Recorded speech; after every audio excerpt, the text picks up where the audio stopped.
This is a Fonzie Studio podcast.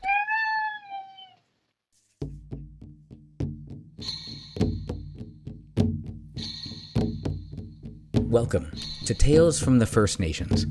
I'm Jay Idle, and every week I'll share with you a tale and ancient wisdom of the native tribes of North America.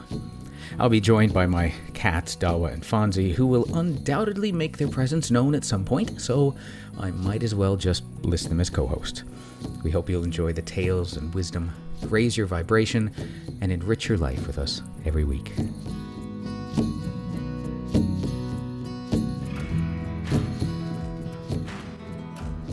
Greetings, friends. I'm Jay Idle. Welcome back to the 16th installment of Tales from the First Nations. Now, I love thunderstorms. As a kid, I liked to watch the clouds roll in and the feeling of the coolness in the wind, especially in the summer. Oh, when it was a hot summer day and suddenly, whew, it felt cold and cool, and the electricity in the air as the storm moved in. I love the smell of the air just before the storm started, and then how the moment that it hit, the massive event, just everything changed. You know, it's just a beautiful thing. We lived on a farm when I was a kid, and I will admit it, I hated it when I didn't get out to get the horses in and then return to the shelter of our home before the storm hit, because then I ended up cold and soaked, and that was unpleasant. But as long as everything timed out all right, when I got the horses in and then I got back to the house, bam, I loved it. I would stand there and watch the sky with the first lightning flash in the distance and the massive thunder clap that announced it to anyone who had missed seeing it. Oh, it was really, really cool. Living in Ohio, there were times when the thunderstorm would start out innocently enough, but then it would lead into a tornado. And I'm extraordinarily fortunate that I never experienced a tornado, nor do I know anyone who has. But I do know that they can be terrifying. I remember whenever there was a tornado watch or warning out, I would always watch the cats. I'd let them do their thing in the house, and if they were sitting in the window watching everything, then I knew everything was probably okay, and I would just sit there with them and watch the rainfall. But I knew if they ever started freaking out, then I should probably do the same. Animals are much more connected to that sort of thing than we are at this point in our evolutionary state. I also lived, when I was in university, I lived in a place that had a metal roof, and I don't know if you've ever stayed somewhere and just listened to the patter of the raindrops on the metal roof, but it's the most soothing and relaxing thing I think I've ever experienced in my life. It's just magnificent. Well, today's story, as you've probably guessed, is about a thunderstorm. It's a Potawatomi legend about Thunder Mountain and the Thunderbirds. Thunderbirds, in addition to being a really cool car, they're large birds that were created to protect humans from the great serpents that intended to eat us. They were giant mythological birds, common in the northern and western tribes, and the thunder is caused by the beating of their immense wings. Now, according to the Potawatomi legend, the gaze of the Chequa is fatal. And although thunderbirds are very powerful beings that rarely bother humans, and they were treated with reverence by the Potawatomi people, well, except for maybe one hunter. Yeah, there was this one guy. Well, we'll let you decide.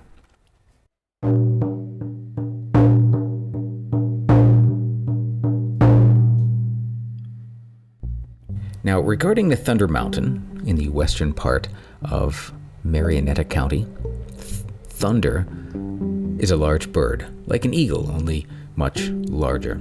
And when this bird was created, it was made to have power in order to defend us from the great serpents who wanted to kill and eat the human race. Thunder was also made to moisten the earth for vegetation.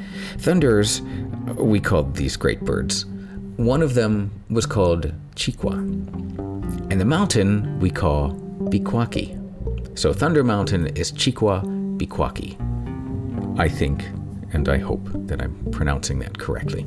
Well, many, many years have gone by since the hill received its name. In the beginning of the indigenous story, the thunderbirds used to make their nests there and sit on their 2 eggs until their young were hatched.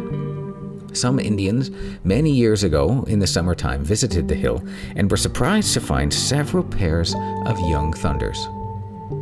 It was always the custom with the Indian people to offer tobacco for friendship and safety. And later on, in other visits by the Indians, a pond was discovered on top of the hill, and it was dangerous. The serpent who lives under the hill had caused this to be, so that he could sun himself when the sky was clear. And on a sunny, clear day, he was sunning and probably asleep when a lone thunder discovered him and decided to catch him alive and carry him off. So the thunder came down from the sky and caught the serpent.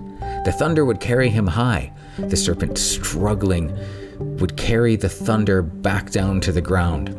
An Indian hunter who was passing by and happened to look up to the top of the hill, and to his surprise, he saw the two struggling and went up to witness this great fight.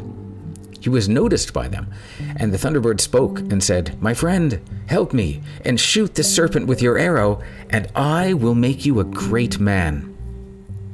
The serpent also spoke and said, "Help me and shoot the thunder, and I'll promise you my friendship to the end of all time." The Indian man did not know which one to help, so he shut his eyes and shot an arrow towards the fighters and shot the thunder. The shot weakened the thunder, and he fell down and was taken under the hill as a prisoner. The thunderbird is still there, and the hill is called Chequa, Bikwaki. Whenever there is going to be a thunderstorm, lightning is seen flashing from the Thunder Mountain.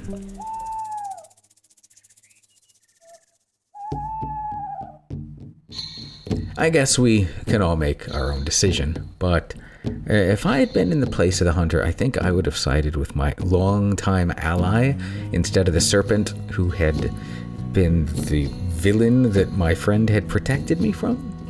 But perhaps you can remember that the next time you hear thunder in the sky, that there's a thunderbird flying overhead, and offer your thanks to it that you have never had a run-in with a giant serpent.